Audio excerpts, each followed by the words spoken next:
Assalamualaikum warahmatullahi wabarakatuh. Perkenalkan, nama saya Budi Suhardiman, Kepala SMP Negeri 6 Garut. Pada hari ini saya akan bercerita tentang keagamaan. Judul ceritanya yaitu Senyum Kematian Janda Pembuat Roti. Dikisahkan di kota Damaskus, Suriah, ada seorang janda namanya Ummu Harah. Ummu Harah ini hidup pada zaman Khalifah Abbasiyah. Pekerjaan sehari-harinya membuat roti untuk dijual dan untuk digunakan kebutuhan sehari bersama keluarganya. Hidupnya sederhana, hidupnya tidak mau seperti orang lain, tidak mau kaya, tidak mau itu, ini dan lain sebagainya. Dia hanya ingin mendapat ridho dari Allah Subhanahu wa Ta'ala. Pada saat itu banyak pihak yang ingin membantu usahanya agar lebih besar lagi. Bahkan ada yang mau meminjamkan atau membantu berupa modal. Namun tetap Ummu Harah pada pendiriannya bahwa usahanya ini akan dilakukan secara sederhana dan hanya untuk memenuhi kebutuhan sendiri. Sisanya dijual, uangnya untuk beli gandum dan untuk persiapan ibadah haji.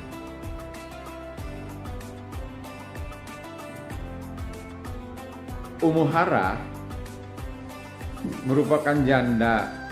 Suaminya seorang tentara yang sudah meninggal pada pertempuran di Mesir. Dia dikaruniai 5 anak, semua anaknya laki-laki. Anak yang pertama meneruskan cita-cita ayahnya, yaitu menjadi tentara. Anak kedua bekerja di kantor Baitul Mal di Damaskus, Suriah. Kemudian anak ketiga membantu ibunya membuat roti. Anak keempat dan kelima karena masih remaja diberi kebebasan oleh Ummu Harah untuk belajar agama di masjid yang ada di Suriah. Ummu Harah punya kebiasaan yang luar biasa. Roti yang dibuatnya itu, terutama roti yang dibuat pertama kali setiap hari, roti yang dibuat pertama setiap hari itu selalu disedekahkan kepada setiap orang yang melewati rumahnya. Pernah dalam suatu hari ke rumahnya di depan rumahnya lewat seorang jenderal. Nah, tentu saja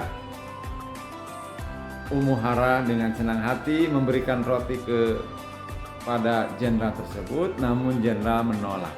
Pada awalnya menolak, tapi berkat bujukan, rayuan agar roti diterima, akhirnya jenderal itu menerima roti pemberian dari Ummu Harah.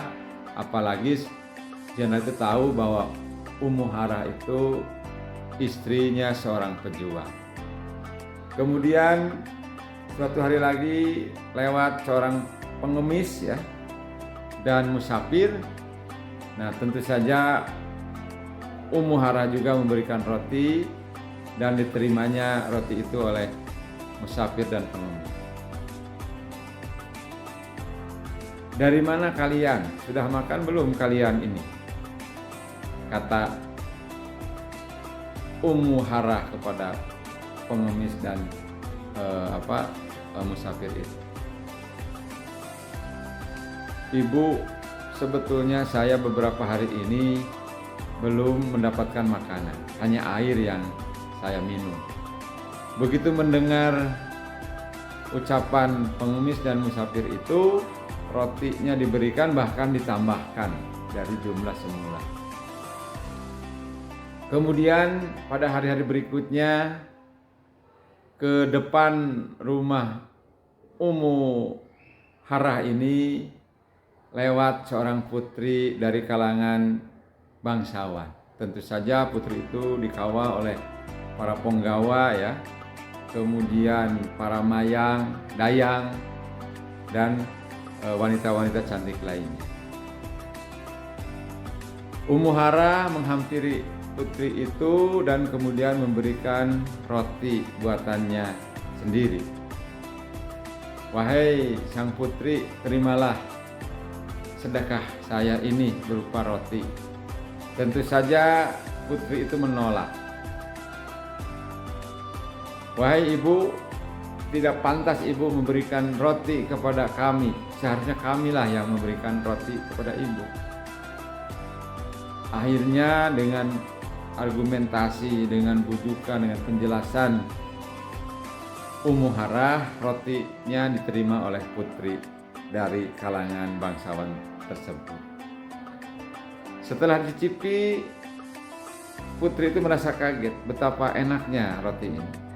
Ibu, enak sekali roti buatan ibu ini, luar biasa. Bolehkah saya membeli semuanya roti ini? Mohon maaf, putri, tuan putri, saya tidak akan menjualnya. Roti ini diperuntukkan bagi keluarga saya sendiri, sisanya itu dan dijual. Tapi kalaulah putri masih membutuhkan roti buatan saya, masih ada di rumah, saya akan bawa. Kemudian Ummu Harah itu pergi ke rumah mengambil 5 potong roti dan semuanya diberikan kepada putri. Berapakah harganya ini, kata putri. Tidak usah, ini sedekah dari saya. Bawalah, nanti cicipi lagi di rumah. Setelah itu putri pergi dan tak lama dari situ datanglah satu karung gandum bahan roti pemberian dari putri. Gandum itu diterima oleh Ummu Harah dan sebagian lagi disedekahkan kepada yang membutuhkan. Jadi sebagian diterima, sebagian lagi diberikan kepada yang membutuhkan.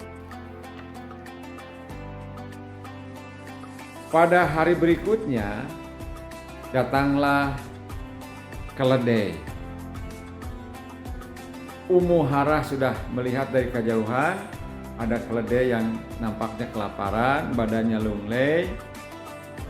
Ketika tiba di depan rumah Ummu Harah, oleh Ummu Harah diberi air, kemudian disuapi sepotong roti, kemudian keledai itu nampak segar, ya. Dan ada gerakan yang mendadak, sehingga gerakannya itu menabrak, merobohkan tubuh Ummu Harah. Seketika Ummu Harah terjungkal, terkulai, akhirnya sakit. Sejak itulah kondisi Ummu Harah sakit-sakitan dan posisi membuat roti diganti oleh anaknya yang ketiga.